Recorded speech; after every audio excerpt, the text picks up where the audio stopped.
DCM ವಿರುದ್ಧ ಸಚಿವ ಮುನಿಯಪ್ಪ ಮುನಿಸಿಕೊಂಡಿದ್ದಾರೆ.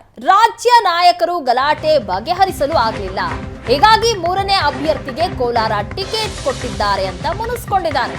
ಕಾಂಗ್ರೆಸ್ ಹೈಕಮಾಂಡ್ಗೆ ನಮ್ಮ ಅಳಿಯನ ಪರ ಒಲವಿತ್ತು, ರಾಜಿ ಸೂತ್ರ ಮಾಡದೆ ಭಾರಿ ಬೇಸರ ಆಗಿದೆ, ಹೊರಗಿನ ಅಭ್ಯರ್ಥಿ ಹಾಕಿದ್ದಾರೆ, ಗೆಲ್ಲಿಸ್ತೇವೆ ಅಂತ ಮುನಿಯಪ್ಪ ಹೇಳಿದ್ದಾರೆ.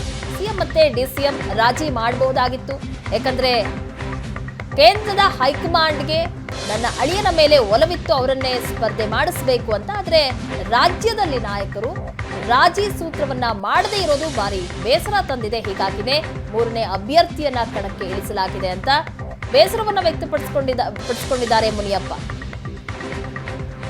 ಹೈಕಮಾಂಡ್ನವರು ಕಾಂಗ್ರೆಸ್ ಟಿಕೆಟ್ ಕೊಟ್ಟಿದ್ದರು, ತೀರ್ಮಾನ ಮಾಡಿದ್ರು ಚಿಕ್ಕಪೇಟೆಯವರು. ನಮ್ಮಲ್ಲಿ ಸ್ವಲ್ಪ ಜಗಳಗಳಿದ್ದಕ್ಕೆ ಅಧ್ಯಕ್ಷರಿಗೂ ಮುಖ್ಯಮಂತ್ರಿಗಳು ಬಿಟ್ಟರು. ಅವರು ಇದನ್ನು ಪರಿಹಾರ ಮಾಡೋಕ್ಕಾಗದೆ ಮೂರನೇ ಅಭ್ಯರ್ಥಿಯನ್ನು ಆಯ್ಕೆ ಮಾಡಿದ್ದಾರೆ. ಇಂಥ ಗಲಾಟೆಗಳು ಸಾಕಷ್ಟು ಕಡೆ ಇತ್ತು, ಅವನ್ನೆಲ್ಲ ಬಗೆಹರಿಸೋಕ್ಕೆ ಪ್ರಯತ್ನ ಮಾಡಿದ್ದಾರೆ.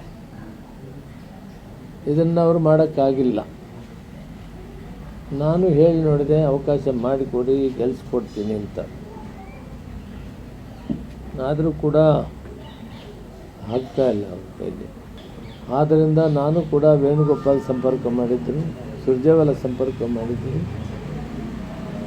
ಅವರಿಗೆ ಹೇಳಿದೆ, ಪಕ್ಷ ಯಾವುದೇ ಒಂದು ಅಭ್ಯರ್ಥಿಯನ್ನು ಕೊಡಲಿ, ಅವರಿಗೆ ಕೆಲಸ ಮಾಡಿ ಕಾಂಗ್ರೆಸ್ ಗೆಲ್ಲಿಸೋದಕ್ಕೆ ಪ್ರಯತ್ನ ಮಾಡ್ತೀನಿ ಅನ್ನೋ ಮಾತನ್ನು ಹೇಳಿದ್ದೀನಿ.